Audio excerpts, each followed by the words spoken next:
Good morning. So welcome. My name is Adam Gerstenmaier. I'm the Executive Director of the Food Action Alliance. Just started this role in July of this year, so very new for me, and really this is my first real big public engagement, certainly here in the region. I was pleased to do an event with colleagues from ICA in San Jose a few months ago, but really I think great to have such a good set of partners and potential partners in the room as we talk about the way forward with the Food Action Alliance. I want to start by acknowledging the presence of the Honorable Minister of Agriculture, Gerardine Mukeshimana, here in Rwanda, who's both our guest of honor this morning, but also one of our hosts, really, as Rwanda is a co-lead of the Food Action Alliance from May of this year. And so excited to have her with us and to be able to make some of our opening remarks this morning. I also want to thank all of you for, again, honoring us with your presence. We have a whole range of public sector here, private sector, implementing partners, farmer organizations, financial institutions, funders, research institutions, and even a few partnership platforms like the Food Action Alliance that we're working closely with. And many of you in the room have been mentors over time. You know, I've learned a ton from you, many partners, and many friends. So again, thank you for coming, and this is a special moment, I think, as I look at how to move forward with all of you from many different walks. You know, we don't have time to do a round of introductions, even though it's great that many of you had a chance to mingle on the way in. But I know we're all here in some ways because we believe in the power of partnerships. Many of you have exciting partnerships that you work on, many of them coming forward this week and will be talked about at the AGRF Summit.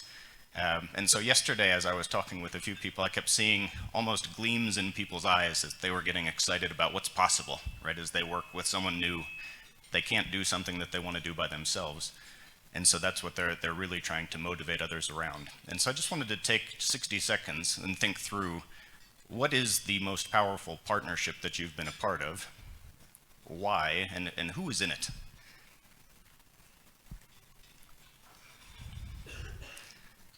And I saw yesterday a few people again reconnecting after many years and saying how great it is to see you. It's almost like war stories or celebration stories about what they managed to do together at different parts of their life.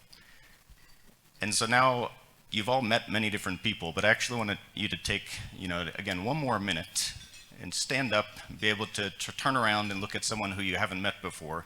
There's real power, again, in this space of meeting new people, meeting new partners. Say hi to one new person and just say, what was that partnership?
Okay.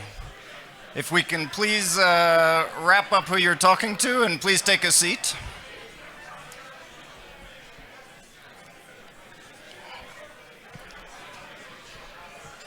Thank you, thank you.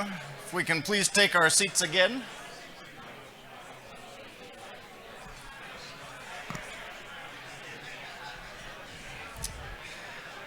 Okay, thank you.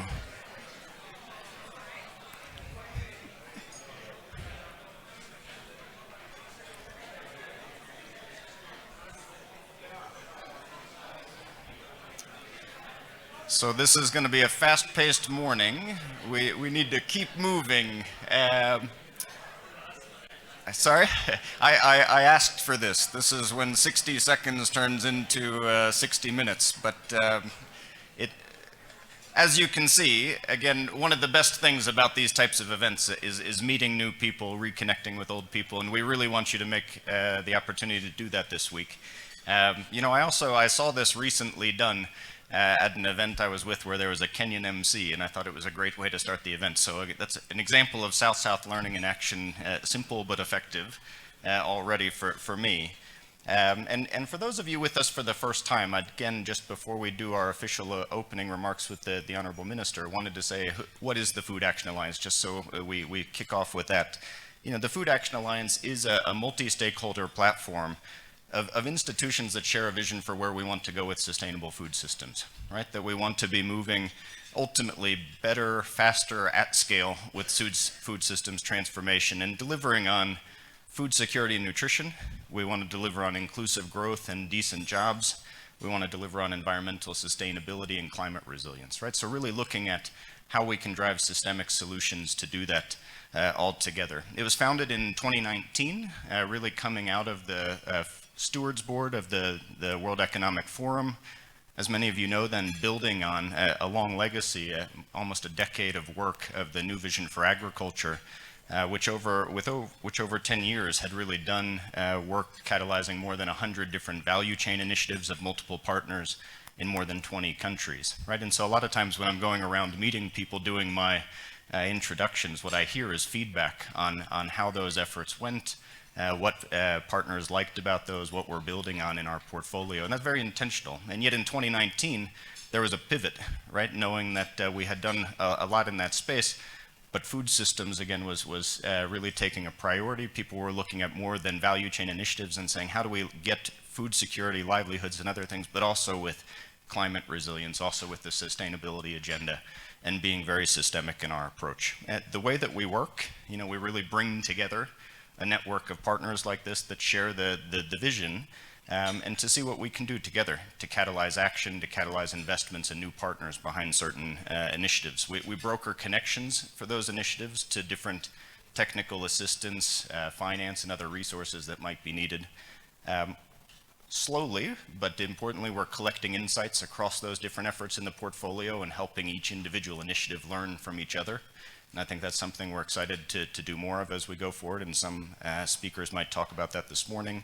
And then we also attend major agenda setting moments and engage with them so that we're able to, again, showcase what's emerging, but also help shape that agenda so we fuel the food system transformation movement into the future. And so this morning, you know, we're really pleased to share a bit about our progress, what we're learning, but more importantly also where we're going as a partnership platform. And so to get us started, I want to invite the Honorable Minister, Geraldine Mukeshimana, Minister of Agriculture and Animal Resources, to deliver our opening remarks. Thank you.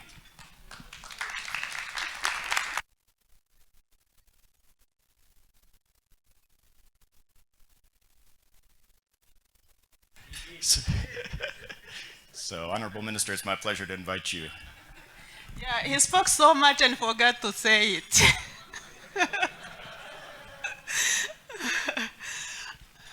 So thank you, Adam, and good morning, everyone. We are really excited to have you in Rwanda.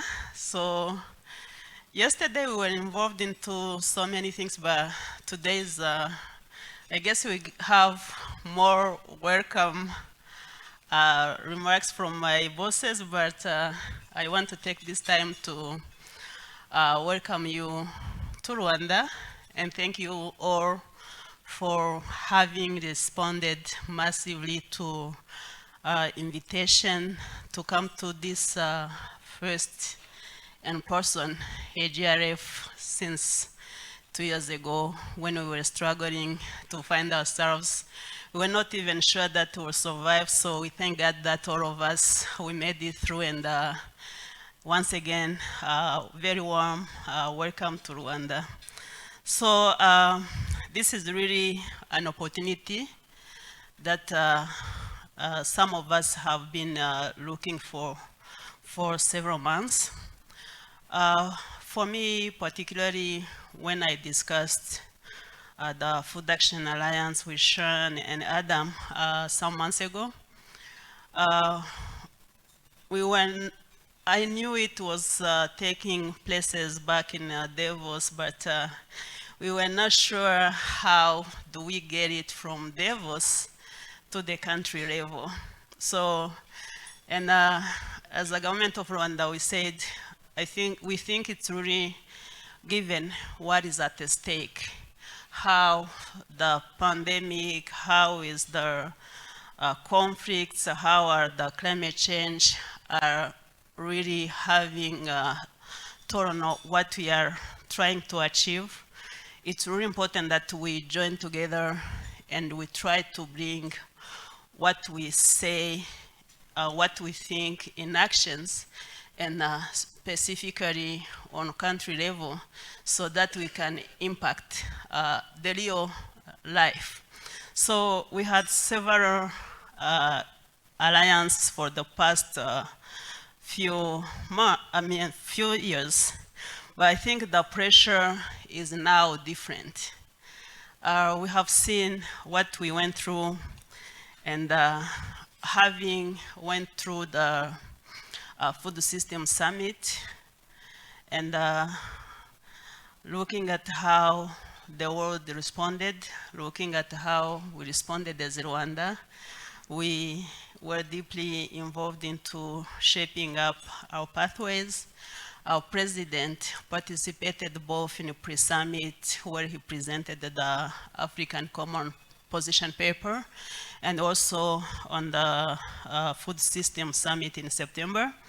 But we feel like more needs to be done. So if all of these countries have done the wish list, if the pandemic, the conflict, the climate change are really hitting hard, and we need some new breakthroughs, how can we come together with new energy, new way of doing things, and really push hard to move the agendas of countries to fix their food systems.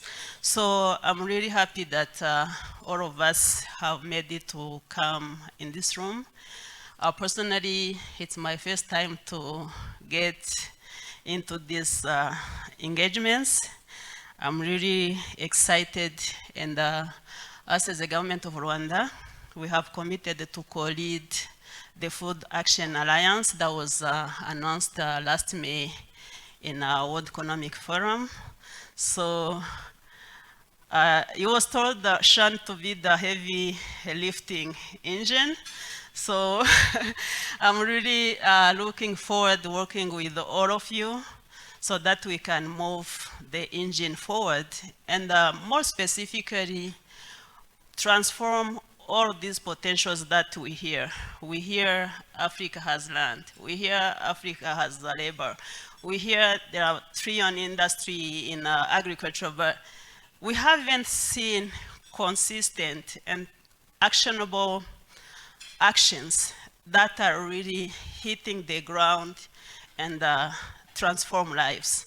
So I think from long ago, the word transforming lives has been stuck in my mind, and that's my goal. But we need all of you to be working together, to be removing the hunger, to be removing malnutrition, to get a human potential to sustain our survival as a human race together. So I really want to thank you all for showing up in the morning. I know it's a first meeting, And we are looking ahead and exciting opening today. But let's take time and deliberate on our core for now. And I'm so happy to be joining you. And once again, welcome to Rwanda.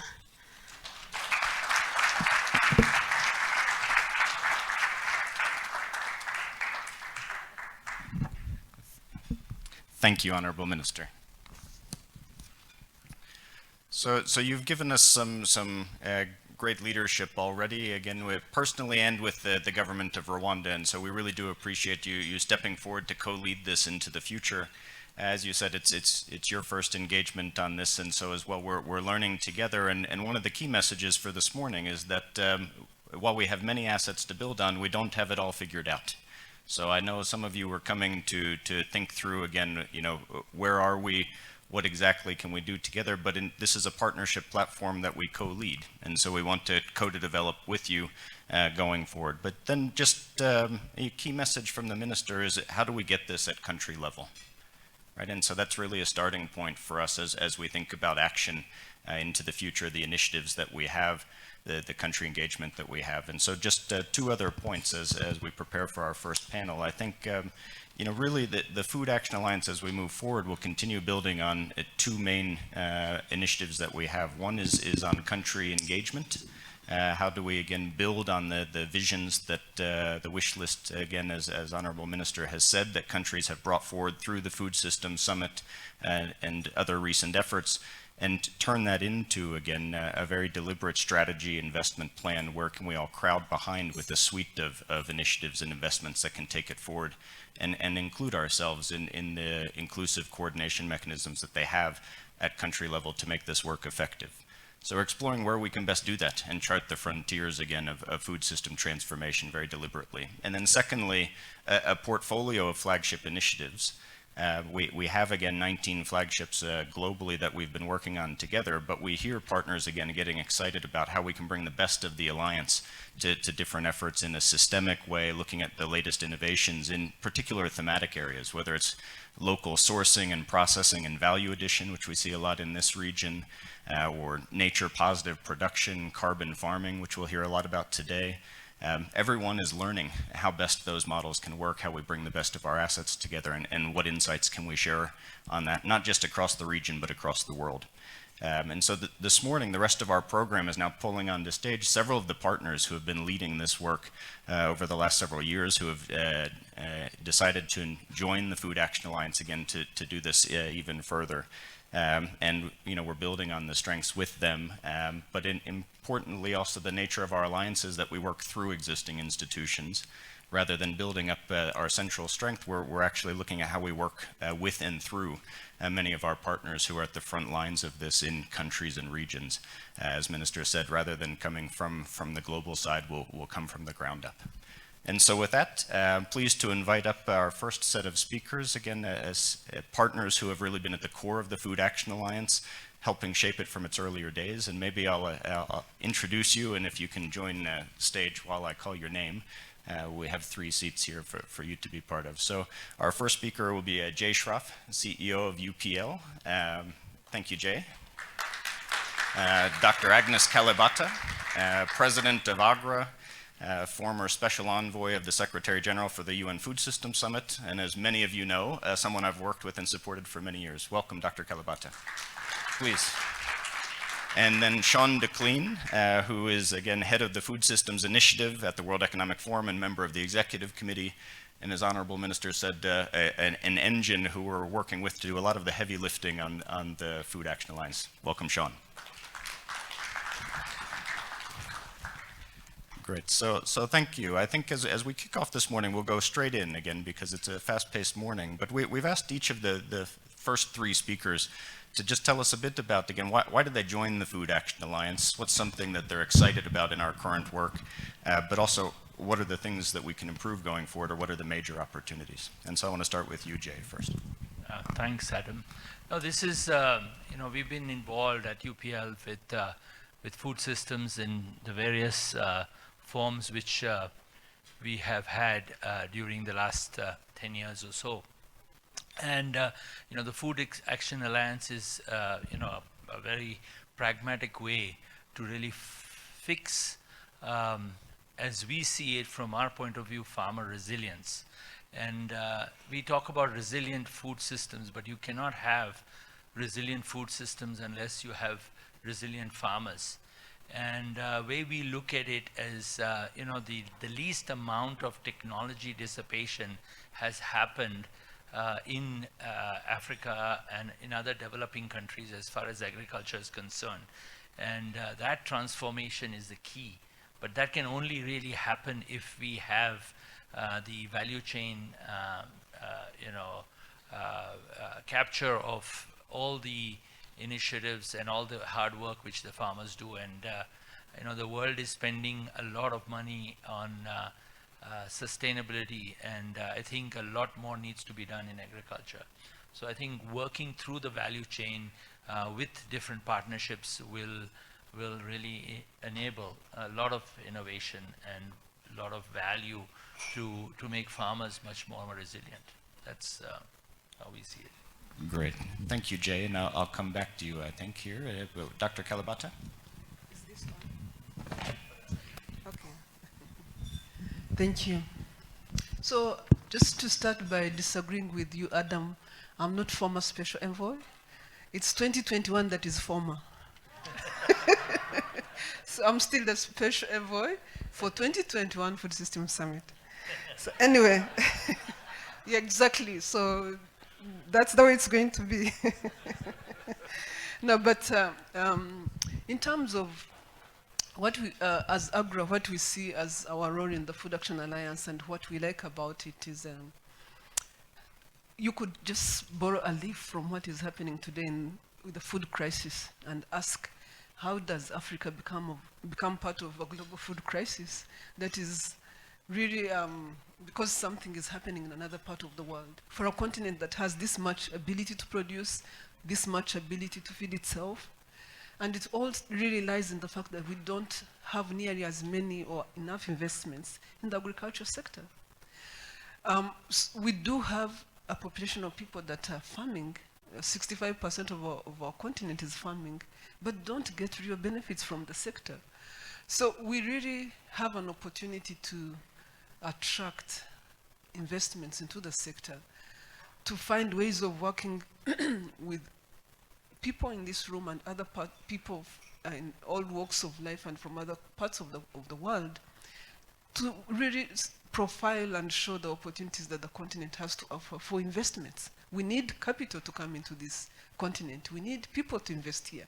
And it's not because Africa doesn't have money. We are sending $50 billion out, right? And the missed opportunity there is the ability to get that bottom of the pyramid moving up with everybody else. So our interest in the Food Action Alliance is that we use this as an opportunity to start talking about what is possible. Yes, I know there are so many reasons why people don't invest, but that's the reason we exist as institutions in this space, to make it easy for businesses to happen, to make those partnerships between public and private sector to see value in each other. So investments in the agriculture sector, investments in infrastructure, investments, all these things make money. There are opportunities to make money. But there are so many reasons they haven't happened. And again, going back to the food crisis, I guess for me, this is the best. You can't have a better moment to be talking about when to invest in Africa than now. Is there a political leader here that doesn't understand that if we didn't do it yesterday in terms of creating that environment, we need to do it now? Is there a business leader here that doesn't understand that investing in Africa and investing close to some of these people is part of the inclusivity we talked about in the Food System Summit, is part of being part of a good citizen from a climate perspective and all that. So there are many opportunities and things are coming together. And for me, the Food Action Alliance offers that opportunity for us to galvanize that energy and try to focus on where we can move a few things forward first. Thank you, Dr. Kalibata, and Special Envoy. I stand corrected. So, Sean, I think, picking up on Dr. Kalibata's remarks and where Jay started, then it's also, we're doing some preparation for this, and again, someone mentioned that rather than investment increasing, as we hear we need, investment has actually been cut into a third over the last few years with the COVID crisis, with other competing priorities. I know you've been hearing a lot again around, what's happening in the space, where is there energy, but also where are there competing priorities. As you kicked off really this work with the Stewards Board and thought about the Food Action Alliance, for yourself again, how do you think about why you made the pivot again with the Stewards Board, and what are highlights, but also what are some of the challenges we're getting through? Yeah, no, is it? Pass the mic. No, I mean, it's fascinating being here, at this point, going into what could be actually a pretty significant food crisis, and really thinking about, okay, how do we come out the other side of this? We've got to deal with it here and now. People are suffering hugely. We've seen, prices have started to fall again, but they were going up incredibly rapidly. Fertilizer prices are really high. And so people are going to suffer, right across the board at the moment. But at the same time, if we don't use this to build and go forward and look at what is that, how do we invest in the future of food systems, then we will lose then this will really have become a crisis that perpetuates into the long term. Jay mentioned resilience. So how do you invest? How do you invest into resilient food systems? What does that mean? And Agnes, you talk quite a bit about that investment. And in a way, you've got two types of investment that are needed. One is, we need to invest in the traditional sense. We need to be investing in value chains, investing in end-to-end value chains to make sure that they're inclusive, to bring, to really bring that these are farmer-led, that farmers are at the center of that, and that they, it's always tough in a situation like this where the people who are often going the most hungry around the world are actually farmers. And so how do you invest into that side of things? How do you, as you said, make it more climate smart, because these shocks are going to come? How do you build nutrition? How do you invest into nutrition, but at the same time? So it's those two sides of it. Is countries have to look at how they invest into food systems of the future, and whether that's investing into more nutrition sensitive programs, or carbon farming, or whatever it happens to be, digital infrastructure. During COVID, Kenya created this food system data war room to bring all the data together, and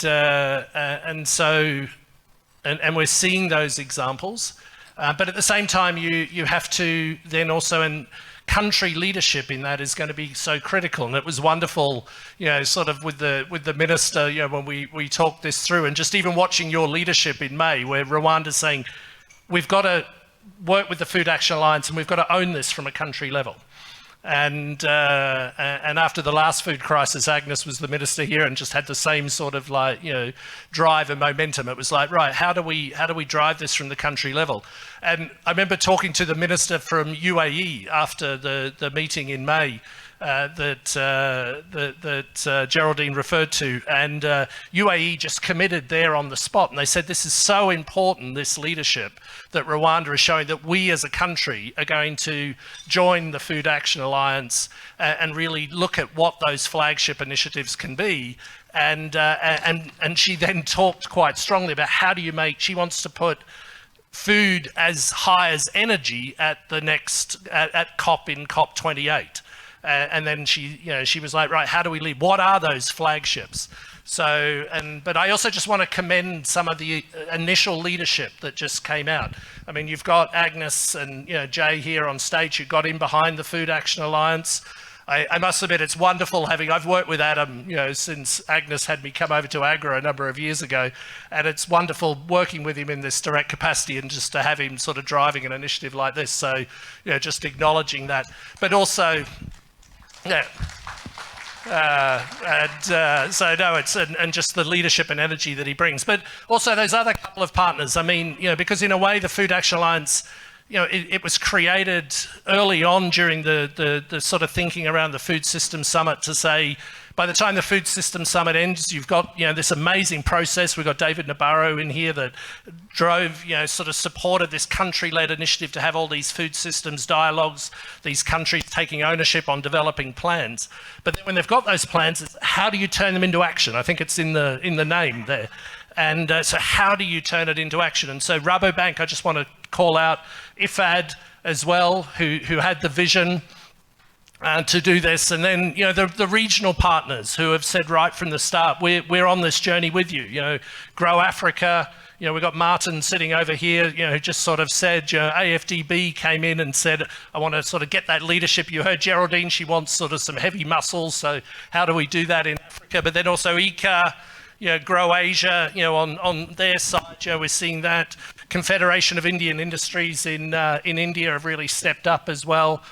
So we're seeing that sort of regional country leadership, and that's what's that's what's going to be needed. Leadership at this moment in time is probably more needed than actually any currency or any value that you can put on it. That ability to lead, and that's what we saw after the last food crisis. Africa really stepped up. You had several leaders that really sort of galvanized change, and if we can now inspire that same sort of leadership to drive forward.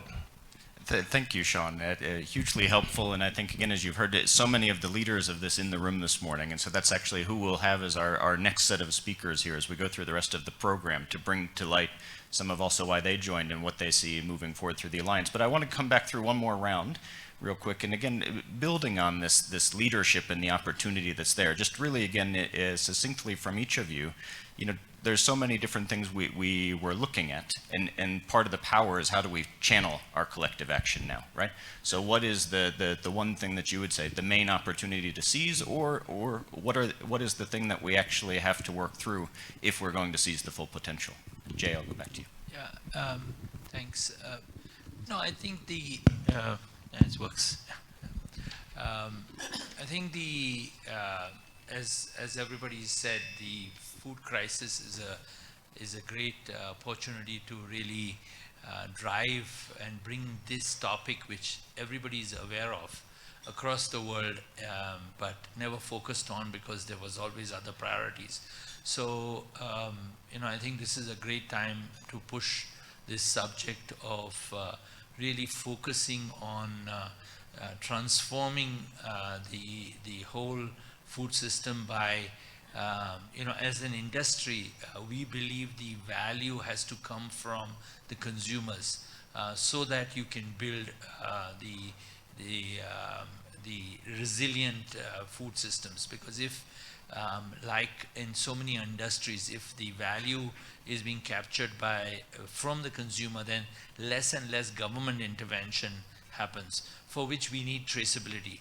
And whether it's carbon or it's sustainable food or it's any other value capture mechanism, it needs traceability. And at UPL we are working on a lot of systems to bring more traceability for farmers to be rewarded, whether it's the carbon farming as it's known, or following better practices. In India, we have 6 million hectares of land being burnt every year, rice farmers. We were able to work with 25,000 farmers to reduce their, to stop burning.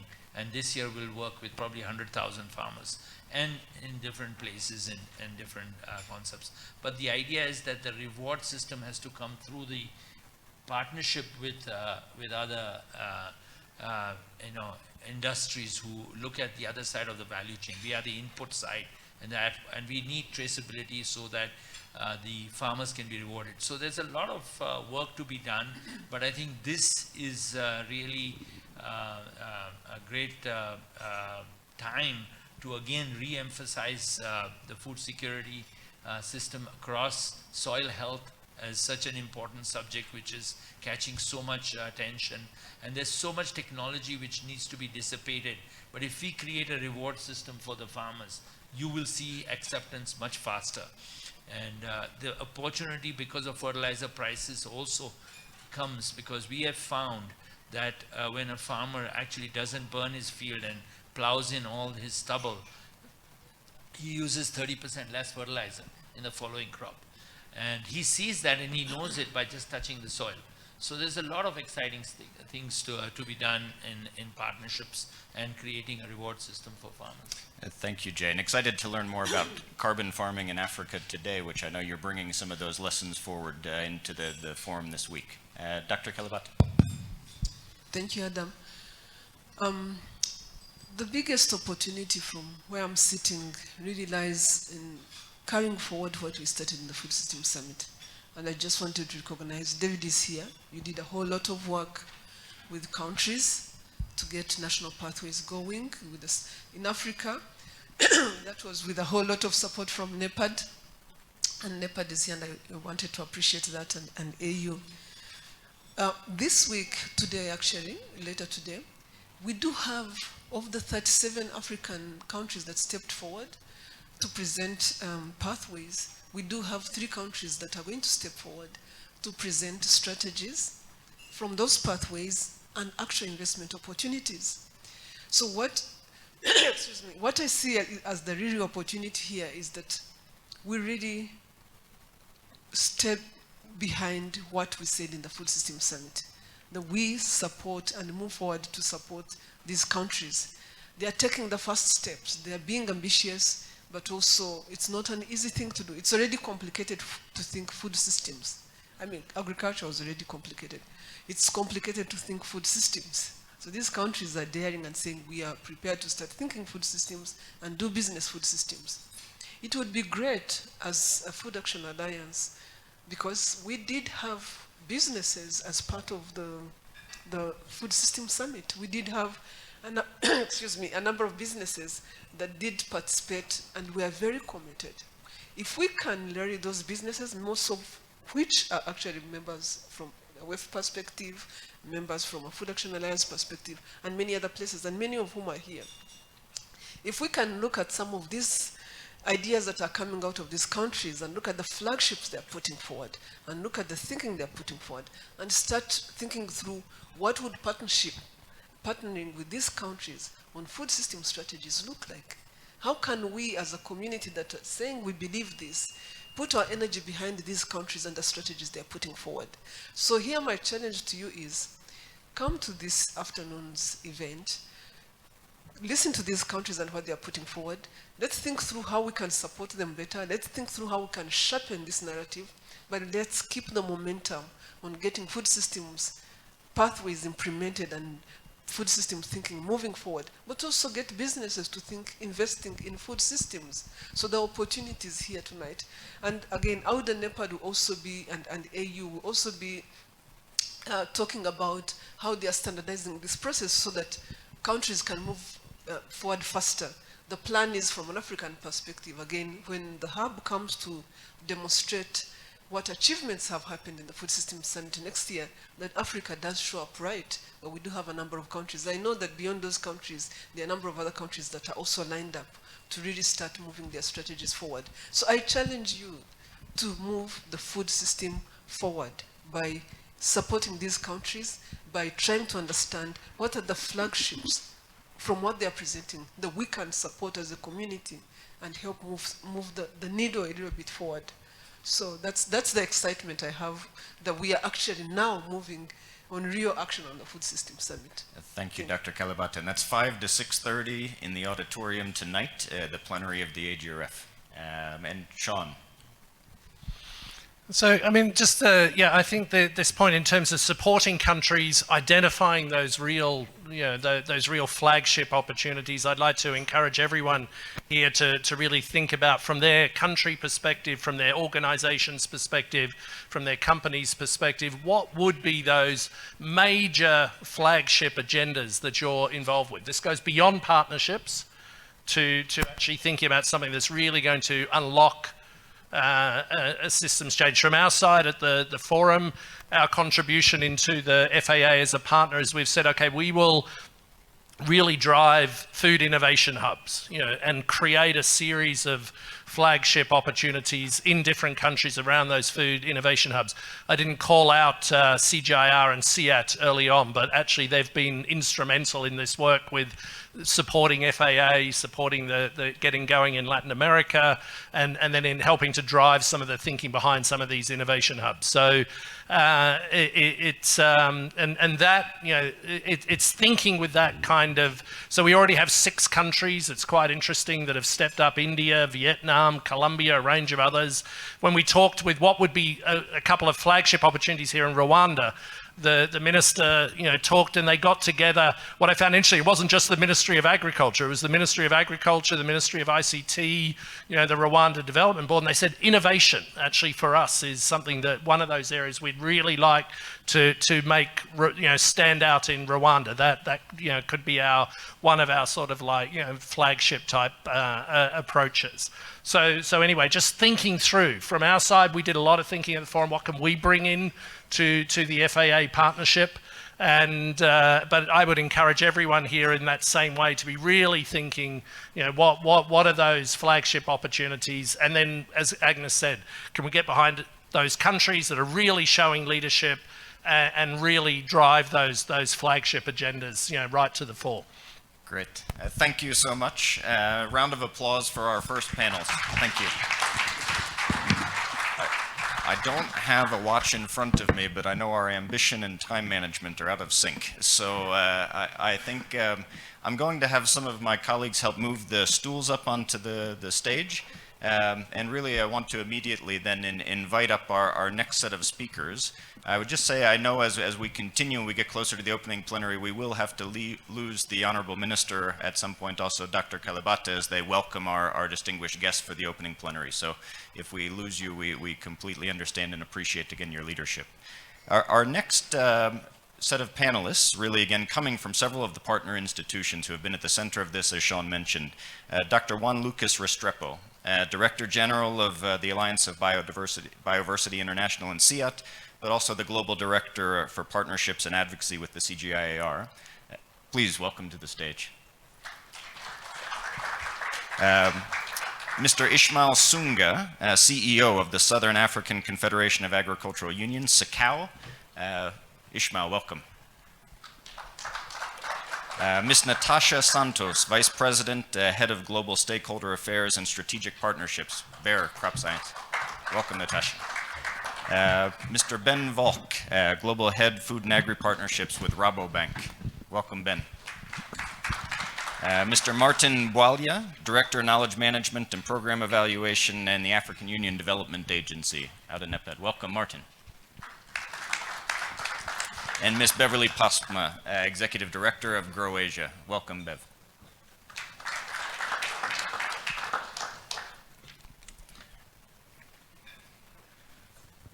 So thank you so much again for joining us. This is going to be a fast-paced morning again, as we again make sure that everyone has an opportunity again to share some insights, but you've been prepared for this. And so really, I want to start with you, Juan Lucas. If you can talk a bit about, again, any highlights from your side. You've been at this from the outset. Highlights in the current portfolio coming through Latin America, but also what you see as the potential in Africa. Yeah, thanks, Adam. Good. Can you hear me? You need to put it on, okay. All right, no, great to be here, and we're very honored to be part of this alliance. I think it's a great effort. We as SEAT, have been kind of here from the beginning, 2019, and we've been part of the growth and evolution of this process. So as a partner, we have witnessed the kind of the power of bringing together actors at the local level from the farming, consumer, private sector, etc., and aligning on actionable elements, ideas. And in the Colombia Innovation Hub, as an example, the food systems, more sensitive to nutrition, elements dealing with logistics, how we can increase access to relevant information for farmers is what these conversations are about. And in these few years, we've seen significant progress. So the SIAT is a partner, but also a broker, a facilitator, and one thing, responding to your question, we see ourselves doing is capturing that learning and bringing it through partners, through the alliance into these flagships in Africa and in other regions.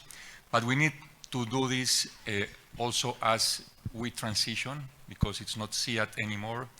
We became an alliance of SIAT and another international center called Biodiversity International, and now we are one CGIAR. So as the Food Action Alliance progresses, CGIAR is integrating and pooling its resources, and we have an amazing group of 12 international research centers that cover a lot of ground, and not only the traditional crops you know about, but we're strong in climate and nutrition and policy and other elements. And how can we have that network of research institutions, because research needs and knowledge and science needs to backstop all of these efforts, and how do we connect not as a center, but really through that effort bring all these capacity elements of a network of centers that's already with their boots on the ground and they're thinking on how to address these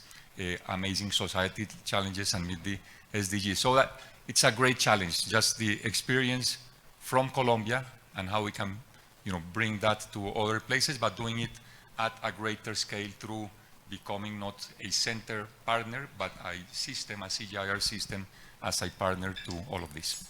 Great, thank you, Juan Lucas. And then we had an opportunity yesterday to talk through how do we bring that strength, not only as the Alliance and SIAT, but also as the full CGIAR across all countries and across our flagships. So again, as you said, a huge challenge, but also opportunity to bring the full weight of the CG.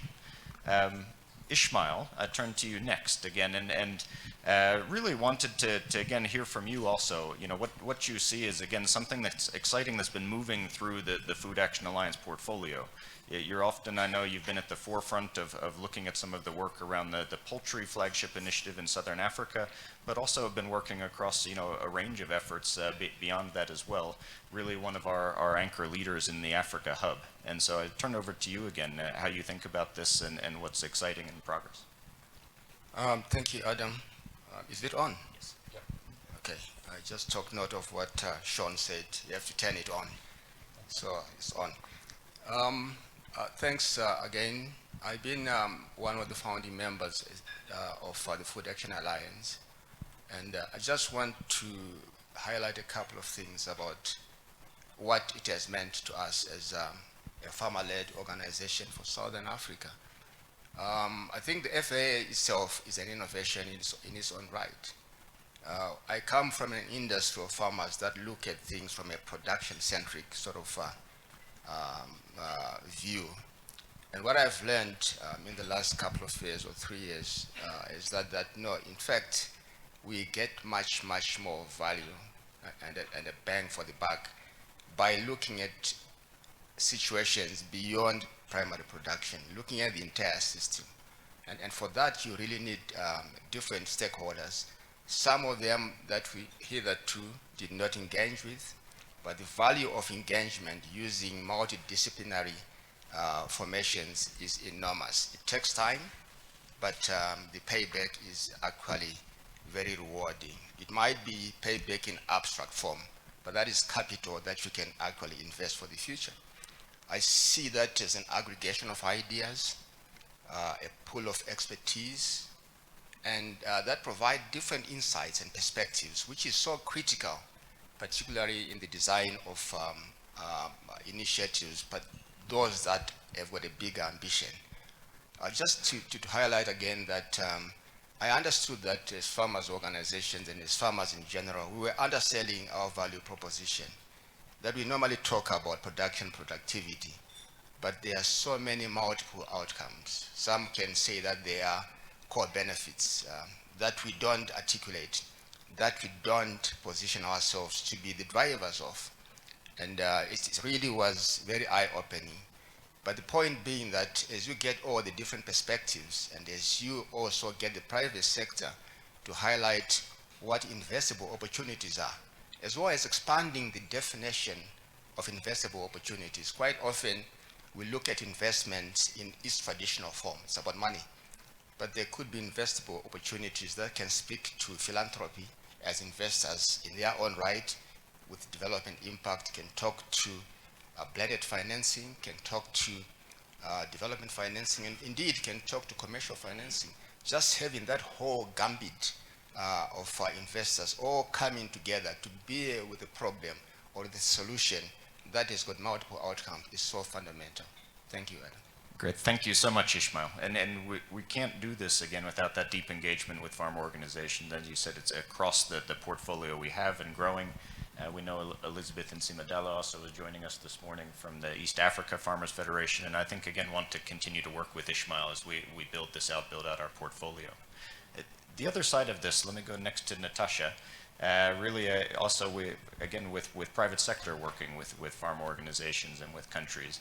Again, you've been in really from the earliest days of this partnership, working not only in Africa but also in Latin America. I know working with the Colombia initiative that was there. But turn it over to you again, what you see as exciting and how we encourage in more of the private sector engagement with the platform. Thank you. Maybe three messages. One, that I got inspired by the Minister of Agriculture, Your Excellency, and Dr. Agnes Calibara. Another from Sean. And another one is my own, as I lead the global partnership strategy for biocrop science. Maybe the first one is, and we have a big buyer delegation over there with Mildred and Mamati particularly, and we don't do anything back in Germany without bouncing with them. Particularly, of course, in this region, because, and it's something that Dr. Agnes Calibara told us, go there and listen to the countries, see what they have to offer, understand the realities, and then think about the flagship and how to tailor that to address local solutions, bottom-up, local solutions, systemic solutions that will solve the real problems on the ground. And that's a philosophy for us because we've been through let's say, a lot of learnings, and I was talking to my new friend, Bo, there. How have you seen the alliances that work it? What do you think, alliance that maybe worked at the beginning and not in the end? What did it work? What did not work? And how can we make it in a way that we make this work? And then I think one of the reasons that we engage it so early, and we are highly engaged in Colombia and of course in all the other hubs that we have been discussing, I think the early engagement gives us the opportunity from a private sector point of view to address structural needs, to be creative and innovative, but looking at the structural needs that a platform like this, where public and private sector can come together, and private sector looking at a value chain, can really co-create from the start, and then we will test and learn, right? Some things will work, some things will not work, but hopefully that can lead us to scalable initiatives and impacts that can really be sustainable in the long term. So that's one piece on our philosophy. Maybe the second one, I think Sean mentioned, engage on your flagship and then go for it with your leadership. And then there's something that I talk a lot with Rodrigo Santos, our CEO. I'm Natasha Santos. Doesn't mean that all buyer people are Santos, but we are both Santos. But I talk a lot with Rodrigo Santos, because our CEO, because our flagship in this continent and in Latin America as well is seed systems, is digital transformation. It is those two areas, but we cannot address it alone. We have our core portfolio, our core innovation that we want to make it available, and we want to be tailored on farmers' needs, but we need to address it as a value chain. If we do not work as a value chain, I think UPL CEO mentioned, we need to reward farmers, we need to think about climate resilient agriculture. So the solutions need to be done as value chain. We will do our part.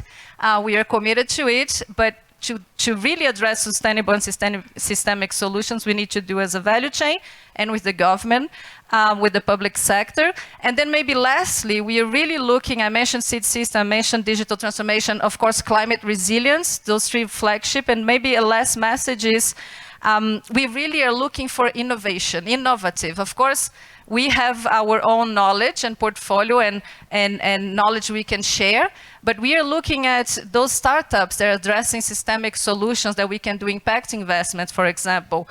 Systemic solutions for us are things that empower women, are things that address land ownership, that will then unlock perhaps finance, will unlock access to technology as well. So we are really looking at real innovative ideas, and we hope and we want this platform and our presence here in the Agro Forum as well is to really search for that and engage and invest on those areas that can address local challenges. Thank you, Adam.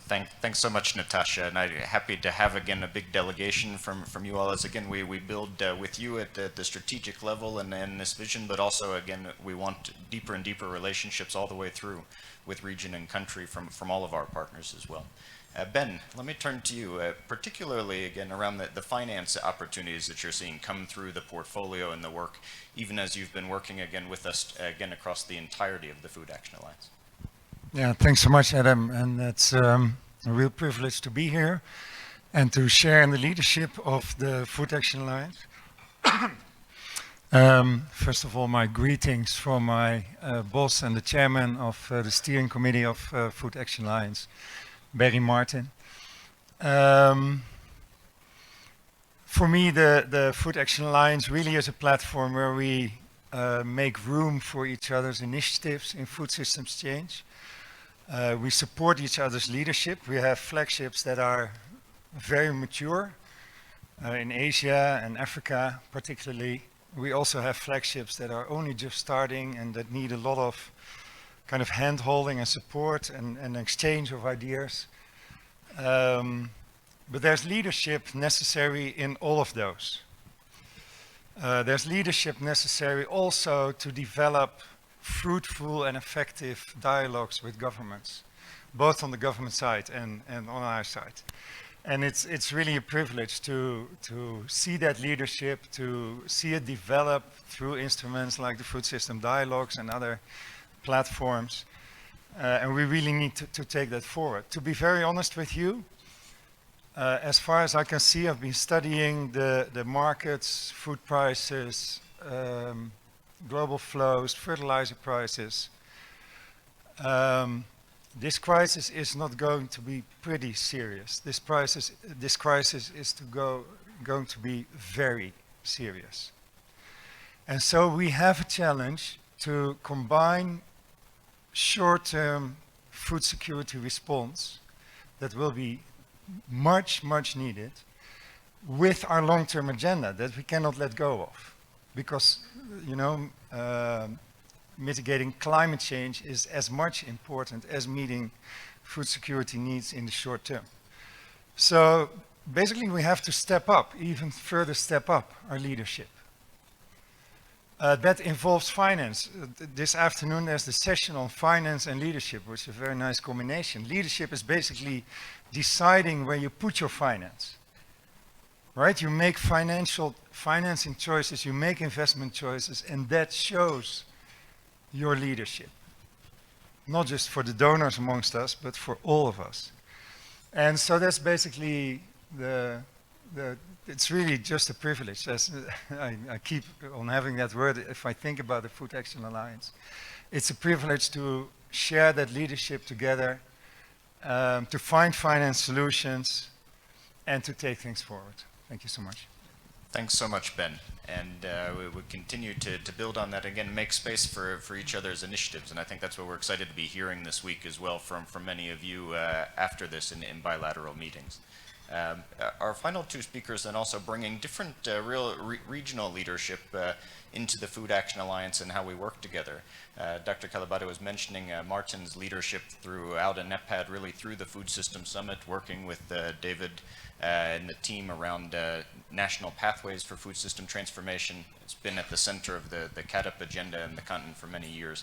And now looking at how do we move forward action, and particularly with partnerships. So Martin, what would be your reflections? Thank you. Thank you so much, Adam. I'd seen a signal somewhere there saying 5 minutes. I think it was meant for you. So I'll try to be very quick in just making a few points. The first one I want to start is to say, when you say role of the Food Action Alliance, I would say role in doing what? In achieving what? And this is where I start, because at the end of that equation is about our populations having access not just to food, but quality food, affordable food, and that is about markets. And again, that reverses the equation is about demand. And how do we start from the consumption, from the demand, in terms of providing for what now actually we very well understand, believe in, that development needs business. Business needs development. So how do we realize that interdependency between those two and ensure that we are building systemic, sustainable systems, providing ultimately for that demand? And actually here I'm trying also to put blood and fresh on the matter. It's about people. And in that context, I would say, and this is just 3 quick points here, in terms of then what is the role? And what role can we play ultimately to realize this accessible, affordable food for everyone without exception? The first one, and I begin with actually the alliance as an alliance. I think there is a lot that can be done in terms of mobilizing, in terms of informing and empowering the communities, from the consumers through to the various stakeholders, players that are actually implicated in realizing the value that we're speaking to of the food systems.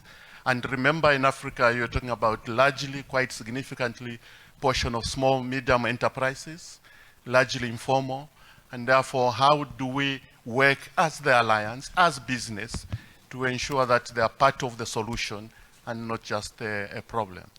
So that is one. The second one, and this also was discussed in one session yesterday, there is massive opportunity for within the continent food markets.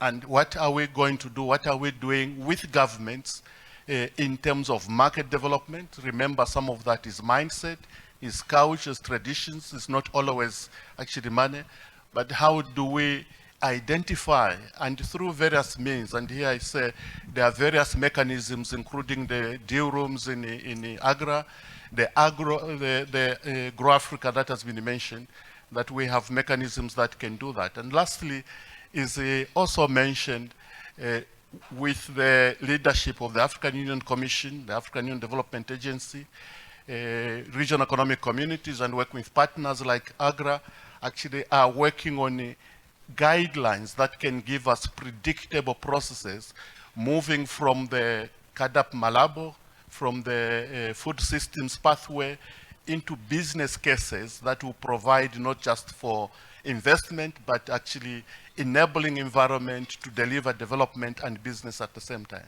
Thank you.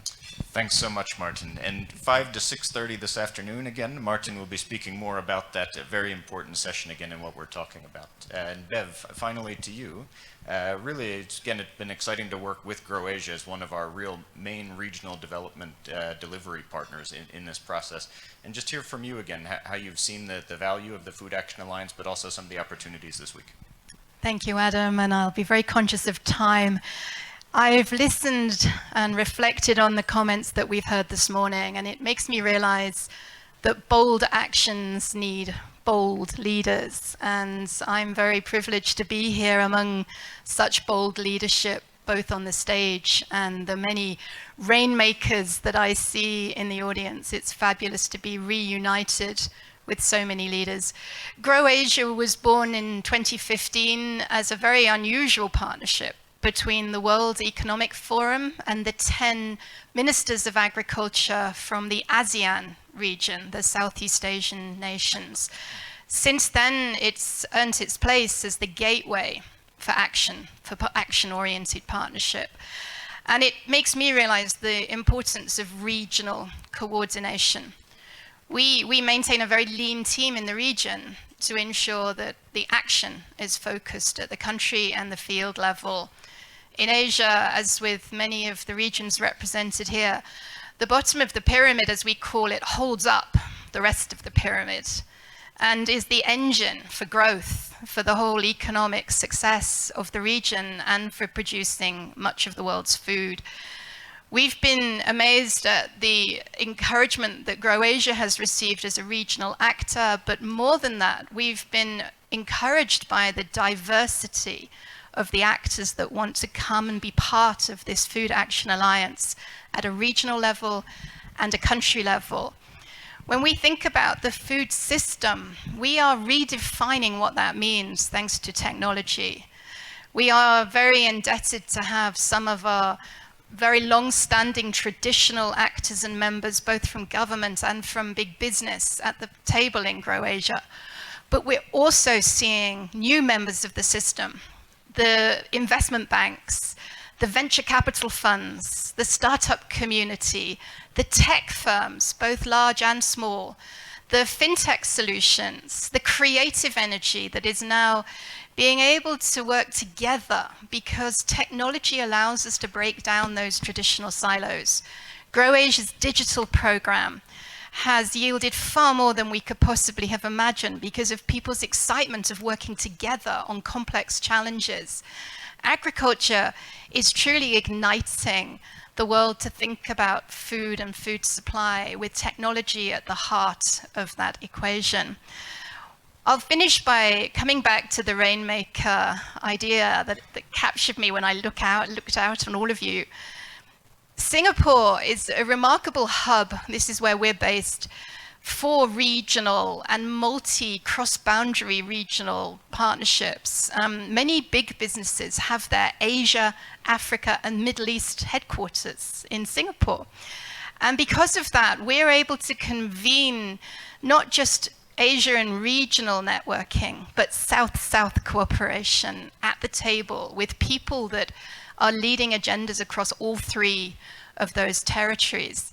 So we're very excited to move forward with many of the flagships. I have to thank both Adam and Sean for their leadership developing the Food Innovation Hub in Vietnam and the work in India, which I think will really yield some of these silo-breaking solutions, both in impact and in technology. To that, I'll close by just announcing that we have launched 4 multi-donor impact funds. Many of you are represented and investing in those funds. We are very grateful for that investment and partnership. And I'm sure you'll be hearing more about the action that investment will deliver in coming months. I will welcome you all. I see many of you are already coming to Singapore on the 18th of October for the GrowAsia Forum, and we'll hope to see you then. Thank you very much. Thanks so much, Bev. And a round of applause for our panelists, please. The Food Action Alliance will be at the GrowAsia Investment Forum for sure as well. So please feel free to take your seats. I very much appreciate the panel. We're up against time as we will be having the opening plenary that all of us are hopefully participating in less than 10 minutes. So I appreciate the leadership of our partners who are here, but also want to apologize that I'm going to ask for just 1-minute reflections actually from a few of our partners who have agreed to just reflect on what they've heard and some of the own opportunity that they see. I want to go first to the chair of the Committee on World Food Security, who again is speaking in the opening plenary. So thank you for still being in the room. Thank you very much indeed, Adam, and good morning, everyone.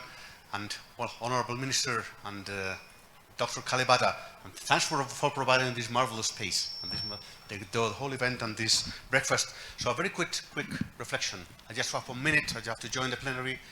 I will pick up on 4 or 5 keywords I heard from you. First, of course, alliance. It's on the title. It's on your DNA. But also on bottom-up leadership, connecting, transforming, and chaining our approaches to the business we do and the way in which we make policies, program, finance, and chaining our hearts, as Joe Cocker would say. So once again, I'm striving at the Committee of World Food Security is a global platform. So you know that at the United Nations, global committees, bodies, we used to be very prescriptive. So I'm striving to bring all these words to the DNA of the committee, make it a bottom-up leadership platform rather than a prescriptive one. And of course, making it served at a sort of alliance of alliances. So making it the space, the platform where you can join, engage with others globally, with member states, with governments, and with all stakeholders. Thank you once again, Adam, and thank you very much indeed for providing this opportunity. Thank you very much, Your Excellency. And picking up on that collaboration, we've started again discussing yesterday how we can help support and service that vision, particularly in this crisis. And we're looking at food security again, back at the heart of how we look at food systems. I next want to turn to the Director General of the Inter-American Institution for Cooperation on Agriculture, Director General Manuel Otero, for a few reflections.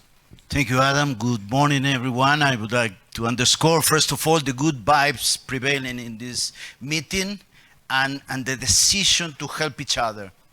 ICA strongly supports Food Action Alliance because we strongly believe in multi-stakeholder strategies, in coordination and cooperation.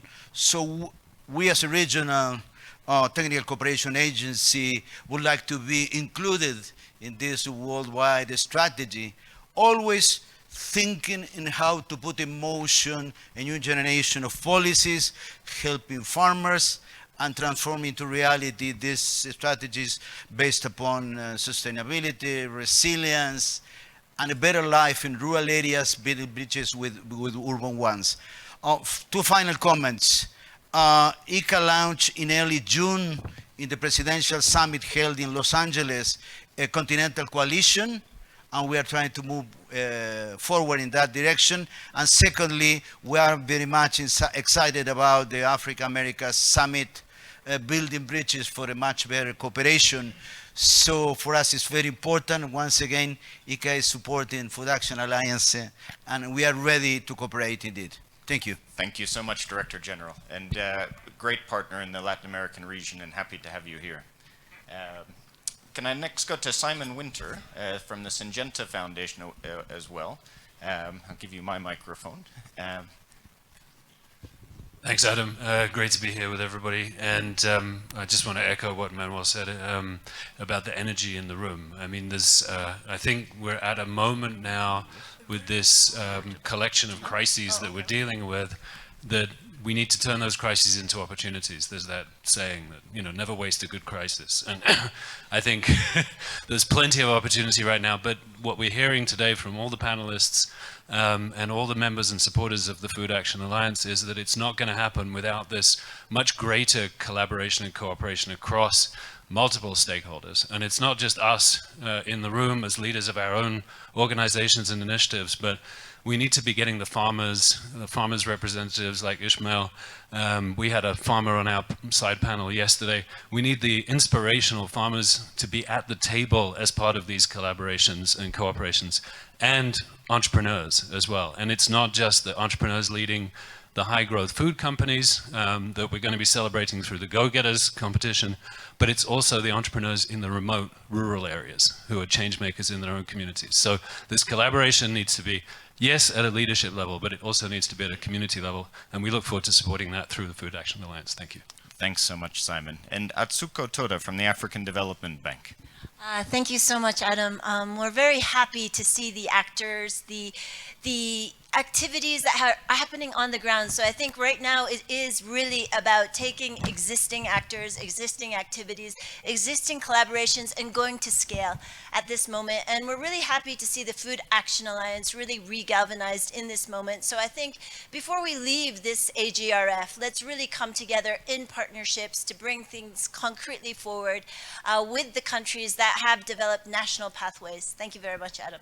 Thank you so much, Atsuko. And finally, for a reflection again, really we were working, as Dr. Kalibata said, to help move forward the agenda with the follow-up to the Food System Summit, the UN Food System Coordination Hub. And so Nadine Gabosa, who's serving there, again, Chief of Means of Implementation in the Hub. Thank you, Adam, and good morning, everybody. So you asked us to reflect on what we heard today. Yesterday, I was sitting in a meeting with the SMEs representative, the small farmers we are talking about, the small agri-entrepreneurs, the 90% of small farmers and entrepreneurs we are basically feeding the world and providing 30% of the food. And they asked me a question. How many times are we going to sit here? Will we be back next year? We've been talking about food system transformation. We called it agricultural transformation before for decades. we know what needs to be done. I hear today innovation, research, infrastructures, investment, I mean, name it, focus on smallholders, and they said, for how long are we going to talk about this? So on behalf of the United Food System Coordination Hub, which is supported by IFAD, FAO, WFP, and also DCO and UNEP under the Secretary General Office, Adam, we are happy to collaborate with your Food Alliance basically organization, because we talk about the future we want, but I think we can say 3 words. They want food, they want action, they want alliance, and this needs to be done now, because I think we've been talking for a long time. Thank you. Thank you so much. And finally, we really appreciate the leadership of the government of Rwanda, and here to close us out with our closing remarks and call to action this morning is the Deputy CEO of the Rwanda Development Board, Mr. Zephanie Niyonkuru. Please, Deputy CEO, the floor is yours.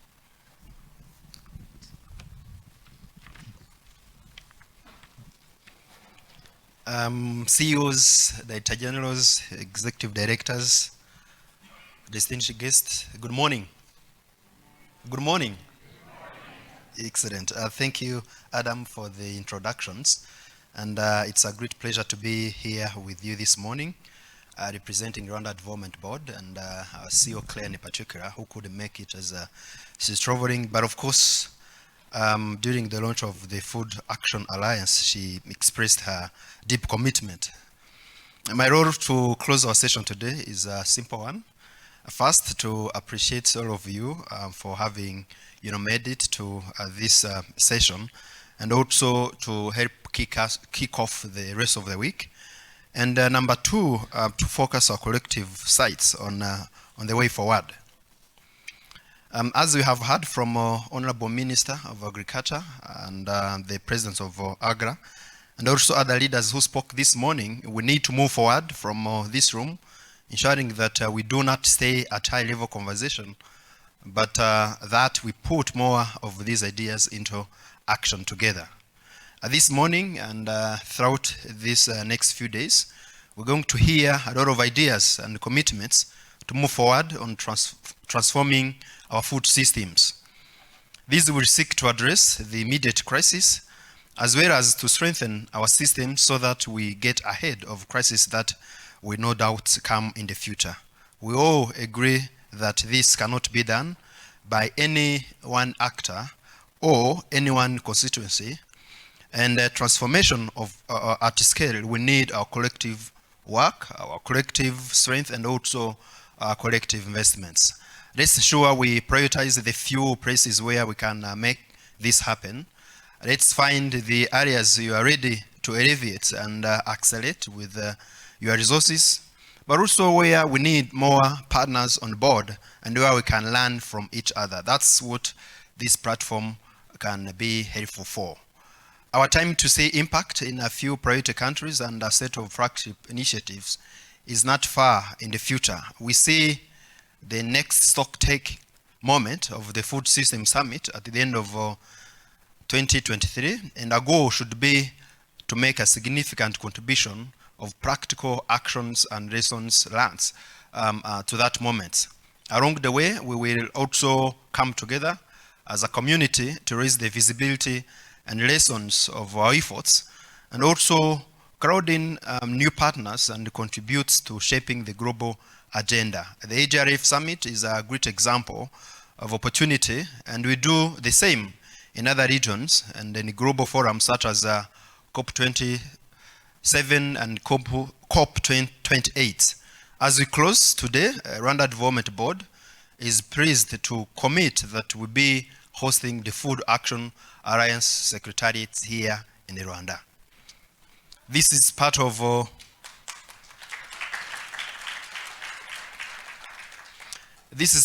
the vision I'm agreed with His Excellency, the President of the Republic of Rwanda, as Rwanda stepped forward to co-lead the alliance. This will help as we align the best of the Food Action Alliance with the best of Rwanda in terms of attracting in investments and also attracting in multi-sectorial partners to food systems forward. For all the rest of you with us this morning, I encourage you to take up the Secretariat's requests, follow up with them directly, keep sharing your thoughts on the Alliance, and I hope you will be joining us as we move forward. Thank you very much, and enjoy the rest of your stay in Rwanda.